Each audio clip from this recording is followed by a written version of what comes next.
श्रीशैलेशदया पात्रं धीभक्त्यादिगुणार्णवं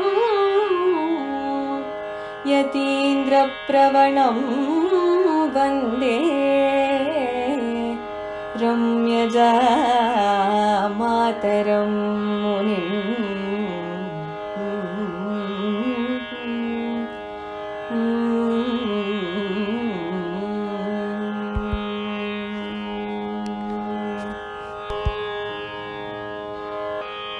முன்னம் குரவோர் மொழிந்த வசனங்கள் தன்னை மிகக் கொண்டு கத்தோர்தம் உயிர்க்கு மின்னணியாற் சேரற்றமைத்தவரே சீர்வச்சன பூரணம் என் பேர் இக்கலை கிட்டார்பின்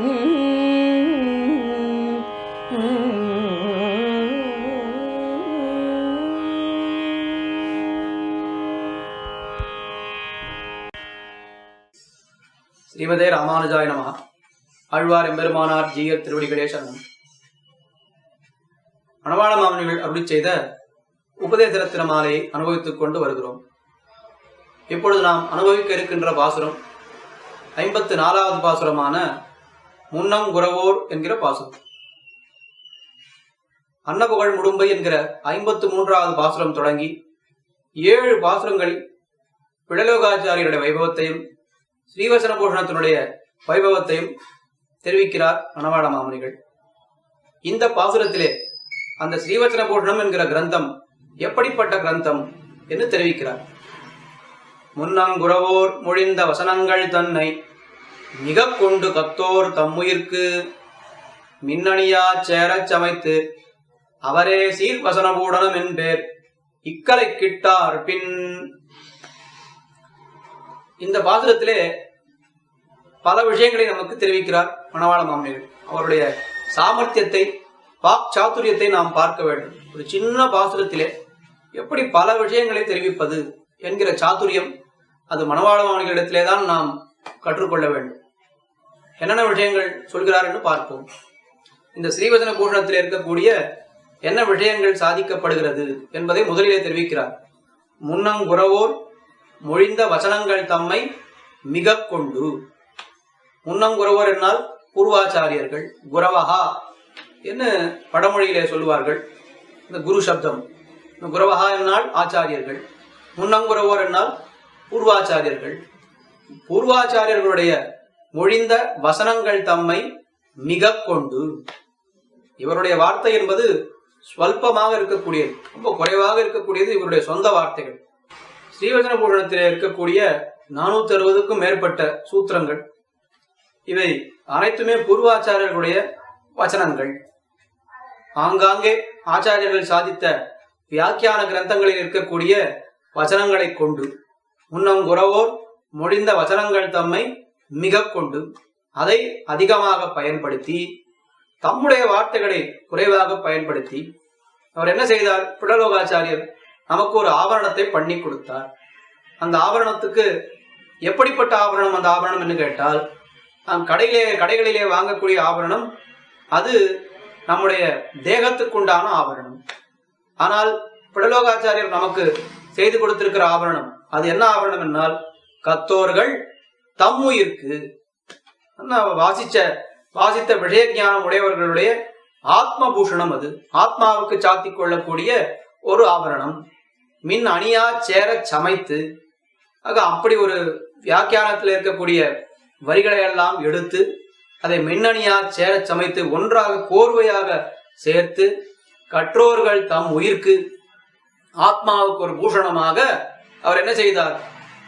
கத்தோர்கள் தம் உயிர்க்கு, எல்லோருடைய ஆத்மாவுக்கு ஒரு பூஷணமாக சேர சமைத்து பூர்வாச்சாரியர்களுடைய வசனங்களை எல்லாம் ஒன்று சேர திரட்டி அவர் என்ன செய்தார்?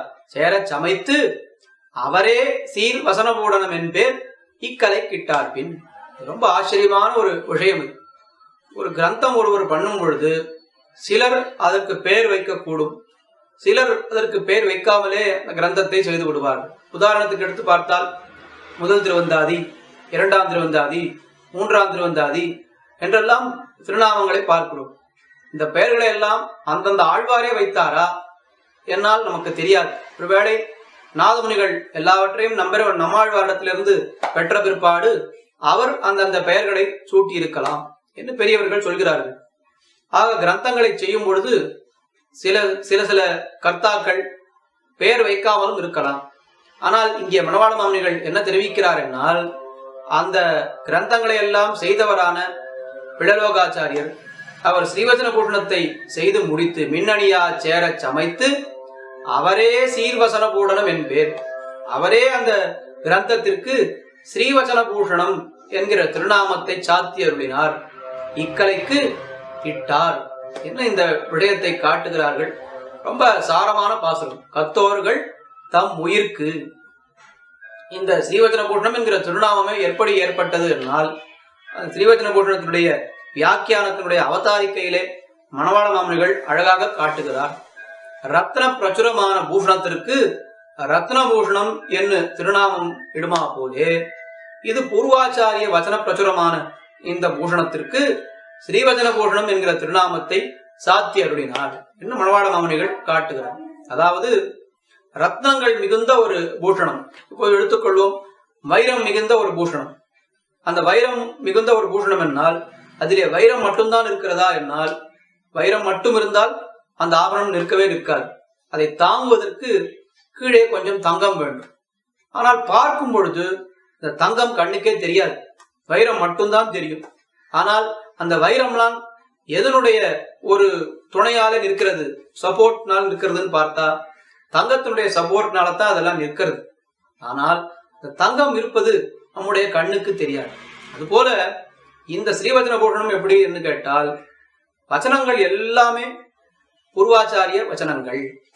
வெறுமை எல்லாத்தையும் சேர்க்கறதுக்காக ஒரு இத்தனை புஷ்பங்கள் கிடைச்சா அதை கோக்கிறதுக்கு ஒரு நூல் வேண்டாமா?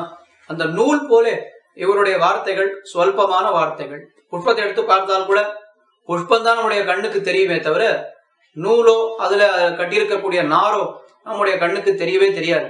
அது ஒரு உறுதுணை, ஒரு உறுதியாக இருக்கக்கூடியதற்காகத்தான் அந்த நாரை நாம் உபயோகப்படுத்துகிறோம். ஆக அப்படி இந்த கிரந்தத்திற்கு என்ன செய்தார் பிழலோகாச்சாரியர்னால், முன்னங்குறவோர் மொழிந்த வச்சனங்கள் தம்மை மிக கொண்டு, தம்முடைய வச்சனங்களை குறைவாக கொண்டு, தம்முடைய வசனங்களை குறைவாக கொண்டு என்கிற விஷயத்தை மணவாள மாமுனிகள் ஸ்பஷ்டமாக தெரிவிக்கவில்லை. ஆனால் அதை அங்கே நாம் யூகித்துக் கொள்ள வேண்டும். தம்முடைய வசனங்களை குறைவாக கொண்டு கத்தோர்கள் தம் உயிர்க்கு. இவர் இந்த பூஷணம் என்பது, இவர் சமைத்த இந்த பூஷணம் இது ஆத்ம பூஷணம். தேகத்தினுடைய பூஷணத்தினாலே தேகத்துக்கு நாம் எவ்வளவோ அலங்காரம் செய்து கொள்கிறோம், எவ்வளவோ ஆபரணங்கள் அணிந்து கொள்கிறோம். இதனால என்ன பிரயோஜனம் என்று கேட்டால் ஒரு பிரயோஜனமும் இல்லை. நம்முடைய ஆத்ம யாத்திரைக்கு அந்த தேக பூஷணங்களாலே ஒரு பிரயோஜனமும் கிடையாது. ஆனால் நம்முடைய ஆத்ம யாத்திரைக்கு பிரயோஜனப்படக்கூடிய பூஷணம் எது என்று கேட்டால் அது இந்த ஸ்ரீவச்சன பூஷணம் ஆகிற ஆபரணம் தான் என்பதை இந்த பாசுரத்திலே அழகாக காட்டுகிறார். பல இடங்களிலே பெரியவர்கள் இந்த சாதாரண தேக பூஷணத்திற்கும் இந்த ஆத்ம பூஷணத்திற்கும் உண்டான வித்தியாசத்தை காட்டுவார்கள். உதாரணத்திற்கு ஒரு தேக பூஷணத்தை வாங்க வேண்டும் என்று சொன்னால் அதற்கு அவ்வளவு பணம் செலவாகும். இந்த தங்கத்திலே வாங்கணும் என்னால் அதற்கு இவ்வளவு செலவாகும். ஆனால் ஸ்ரீவச்சன பூஷணம் ஆகிற இந்த ஆத்ம பூஷணத்தை நாம் பெறுவதற்கு ஒரு விலையும் தேவையில்லை. ஆச்சாரியனுடைய கடாட்சம் இருந்தால் போதும். அந்த தேக பூஷணத்தை நாம் பாதுகாக்க வேண்டும் என்னால் அதற்கு 1000 விஷயங்களை கொண்டு நாம் கட்டப்பட வேண்டும். அதற்கு பாதுகாப்பதற்கு ஒரு பொட்டி வேணும், ஒரு பூட்டு வேணும், நிறைய விஷயங்கள் எல்லாம் வேணும். ஆனால் இந்த ஆத்ம பூஷணத்தை நாம் பாதுகாப்பதற்கு எந்த கட்டமும் பட வேண்டாம். ஒரு முறை நாம் நம்முடைய ஆத்மாவுக்கு இந்த ஆவரணத்தை சாத்தி விட்டோம் என்று சொன்னால் அதற்கு மேலே அதை பாதுகாக்க வேண்டிய பொறுப்பு நம்முடையது இல்லை, அந்த பூஷணம் நம்மை பாதுகாக்கும். மூன்றாவது விஷயம், தேக பூஷணத்தை நாம் அணிந்து கொண்டால் பலருடைய கண்ணெச்சில் படுவதற்கு வாய்ப்பு இருக்கிறது. பல பேருடைய திருஷ்டி நம்முடைய பூஷணத்தின் பேரிலேயும் நம் பேரிலேயும் வரக்கூடிய வாய்ப்பு இருக்கிறது. ஆனால் இந்த பூஷணத்தை இந்த ஆபரணத்தை நாம் அணிந்து கொண்டால் யாருடைய திருஷ்டியும் நம்முடைய பேரிலே வராது. இறுதியாக அந்த தேக பூஷணத்தினாலே நமக்கு எந்த பிரயோஜனமும் கிடையாது. ஆத்ம யாத்திரைக்கு ஒரு விதமான பிரயோஜனமும் கிடையாது. ஆனால் இந்த ஆத்ம பூஷணத்தை நாம் அணிந்து கொண்டால் நம்முடைய ஆத்ம யாத்திரைக்கு அது உறுதுணையாக இருக்கும் என்று ஆக இந்த ஒரு சில ஒற்றுமைகளாலே இதற்கு ஸ்ரீவசன பூஷணம் என்கிற திருநாமத்தை விடலோகாச்சாரியரே சாதித்தார். அவரே சாதித்து மின்னணியா சேரச் சமைத்து அவரே சீர் வசன பூடனம் என்பேர் இக்கலை கிட்டார் என்று அழகாக தெரிவிக்கிறார் மணவாள மாமுனிகள். தொடர்ந்து பாசுரங்களை அனுபவிப்போம். ஆழ்வார் எம்பெருமானார் ஜீயர் திருவடிகளே சரணம்.